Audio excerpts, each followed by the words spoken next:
හස්නක් අද මට වෙලා තිබ්බා කැපචිනක් හදන විදිය මේ එනසල් දාලා කියලා කියවලා බලලා ගොඩක් පරිණාමක ඉස්සර ඉඳන්ම එනසල් කොෆි වලට එකතු කරා කියලා ගොඩක් රිකවලේම තියෙන වගේම අරබික් කොෆි හදන්නෙම එනසල් දාලා ඒගොල්ලෝ මේ කියන්නේ කොනම අරබික් කොෆි එකට ඒගොල්ලෝ එනසල් පාවිච්චි කරන ඒගොල්ලෝ ටෙස්ට් එකට කැමති. ඉතින් අර කැපචිනක් හදන්න යන්නේ එනසල් දාලා මාත් එක දැනගත්තේ හස්නක් වගේ. ඉතින් හස්නක් ට ටිප් විදිහට අපි මේක හදමු.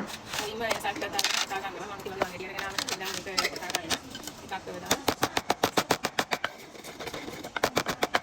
කැපචිනෝ වලට අපි හැමතිස්සම ගන්නේ ඩබල් ෂෝට්. ලාති වලට සිංගල් ෂෝට් ගන්න. මම මගේ කප් එකකට ගෙනම ඩබල් ෂෝට් එක දාගන්නවා.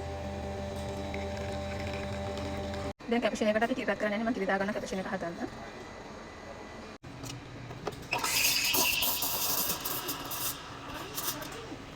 දැන් අපි යමු කාඩමම් ටික දාගන්න කුඩු කර. It's cardamom cappuccino. Yes. Wow. I bring from Sri Lanka. Yes. Perfect. Okay. දැන් අපි කුඩු කරගත්ත කාඩමම් ටික මේ ඩබල් එස්ප්‍රෙසෝ ෂොට් එකකට දාගන්නවා. අපිට පේනවා ඇති.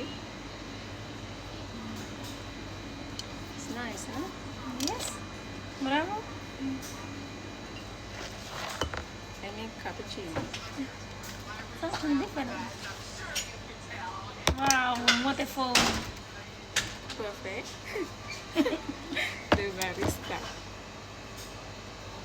දැන් වාට පේන ඇති මම වාට පෙන්නන්න මේක මම හදාගත්ත කාඩමම් කැපචිනෝ එක. මේක මම හදාගත්ත කාඩමම් කැපචිනෝ එක. මේ සිමලයි. Smell nice. Perfect. Wow. මේක කාඩමම් ඩබල් ෂොට් එක ගත්තා. Smells too nice. Thank you. දැන් බීලා බලන්න මේක. What? ඇත්තටම මේක හරි රසයි.